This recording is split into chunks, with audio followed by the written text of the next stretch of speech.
안녕하세요, 미니파파입니다. 오늘은 배터리에 관한 얘기를 해보려고 해요. 제가 정말 쉽게 알려드릴 테니까 이 영상 끝까지 보시면 배터리에 대해서 정말 초보자분들도 이해하시는데 도움이 많이 되실 거예요. 배터리는 1차 전지와 2차 전지로 나누게 돼요. 전혀 어렵게 생각하실 필요가 없어요. 1차 전지는 이 충전이 안 되고 한번 사용하고 버리는 전지를 보통 우리가 1차 전지라고 얘기를 하고, 2차 전지는 우리가 충전을 하는 배터리, 이런 배터리들을 2차 전지라고 얘기를 해요. 예를 들어서 이런 수은 건전지나 이런 일회용 건전지 있잖아요. 이런 게 1차 전지라고 보시면 돼요. 이런 것들은 한번 쓰고 그냥 버리는 거잖아요. 충전이 되지 않고. 물론 요 AA 건전지는 2차 전지가 따로 있긴 하지만, 제가 말씀드리는 거는 충전하지 않고 바로 쓰고 버리는 이런 건전지, 이런 일회용 건전지를 1차 전지라고 합니다. 그리고 2차 전지는 우리들이 흔히 쓰는 이런 보조 배터리 있잖아요. 이게 충전해서 쓰는 이런 걸 여러분들이 그냥 2차 전지라고 생각하시면 되는 거예요. 충전이 되고 안 되고에 따라서 1차 전지, 2차 전지 이렇게 나눈다고 보시면 돼요. 우리가 생활 속에서 2차 전지를 많이 사용하고 있지만, 우리가 한 번 쓰고 버리는 이런 일회용 건전지, 1차 건전지도 우리가 많이 사용은 하고 있어요. 이렇게 1차 전지와 2차 전지는 우리 일상생활 속에서 이렇게 겸용하면서 많이 쓰여지고 있어요.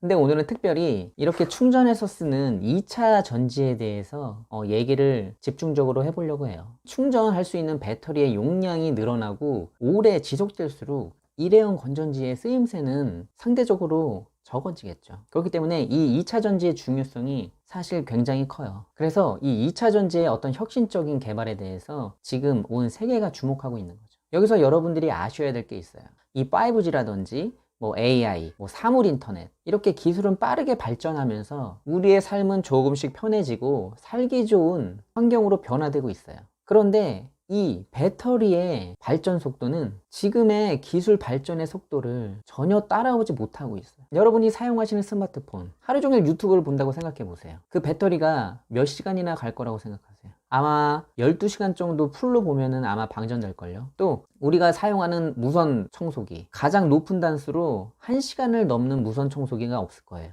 전동 드릴도 마찬가지고, 전기차에 들어가는 배터리까지 많은 제품들이 외형적으로나 기능적으로 크게 발전했고 가격도 비싼 고품질임에도 불구하고 배터리의 용량이 따라주지 못하고 있다는 거예요. 지금 여러분들이 충전해서 쓰고 계시는 이 배터리는 거의 대부분 리튬 이온 배터리를 사용하고 있어요. 제가 이렇게 들고 있는 배터리가 다 리튬 이온 배터리예요. 이게 다 2차 전지라는 거죠. 이게 스마트폰에 들어가는 배터리부터 시작해서 이게 보조 배터리 이렇게 있어요. 용량을 보통 우리가 mAh라고 해가지고 밀리 암페어 아워 이렇게 말을 하는데, 뒤에 용어는 생략을 하고 이게 2000 정도 용량이 되고, 이게 5000, 그리고 이게 한 10,000 정도 되는 거예요. 그리고 이게 한 2만 정도 되는 거고요. 벌써 굵기 차이가 많이 나죠.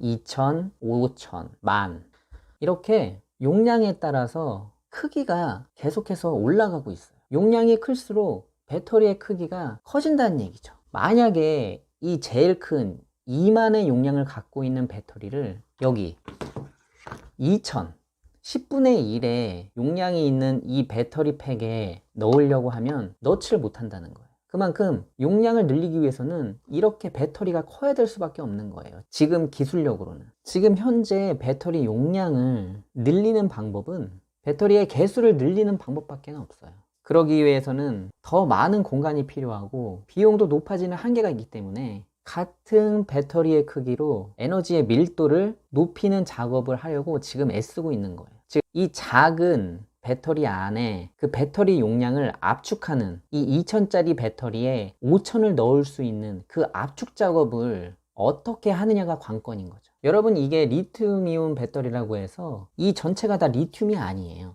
이 안에는 이 위에 그림과 같이 양쪽에 음극재와 양극재가 있고 중간에 분리막이 있고, 또한 음극재와 양극재를 연결해주는 이 전해질이라는 게 있어요.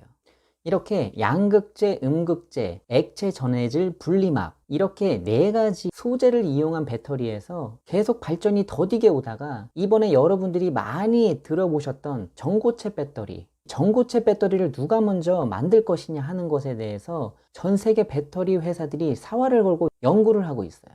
이 그림에서와 같이 전고체 배터리, 말이 어려워서 그렇지 위 사진의 음극재와 양극재 사이에 이 리튬이온 배터리는 이 액체 전해질과 분리막이라는 게 있어요.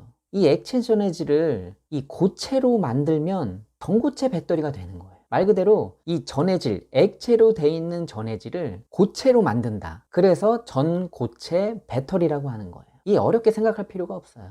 이 전해질을 고체로 만들게 되면 중간에 형성되어 있는 분리막이 없어도 되기 때문에 부피가 크게 줄어들어서 배터리의 크기가 여러분이 보시는 대로 거의 50% 이상 줄어들게 되죠. 이 전해질을 고체로 바꾸는 작업 하나로 정말 큰 배터리의 혁신이 일어나는 거예요.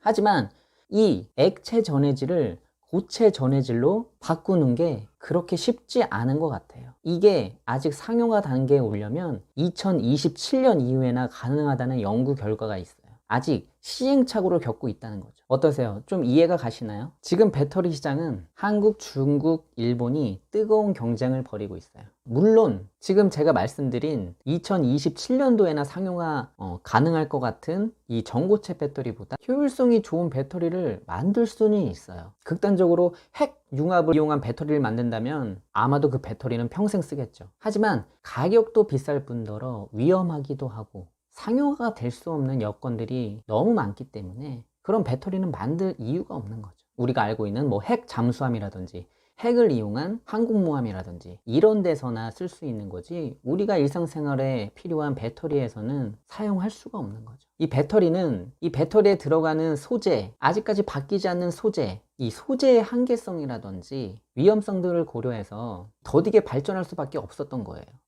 지금부터 수십 년 미래에는 배터리가 어떤 형태로 변화되어 있을지는 모르겠지만 지금 단계에서는 액체 전해질을 고체 전해질로 바꾸는 전고체 배터리로 배터리의 성능을 높이는데 회사들이 전력을 하고 있다고 여러분들이 생각하시면 돼요. 만약에 리튬이 아닌 다른 어떤 소재, 우리가 발견하지 못했던 새로운 소재, 새로운 물질이 발견되게 된다면 아마도 지금보다 더 효율성 높은 배터리가 만들어지게 되겠죠. 최근에 그래핀이라는 이 물질이 발견된 것처럼 우리가 기술이 발전하면 할수록 새로운 물질들을 분명히 발견해낼 수 있을 거예요.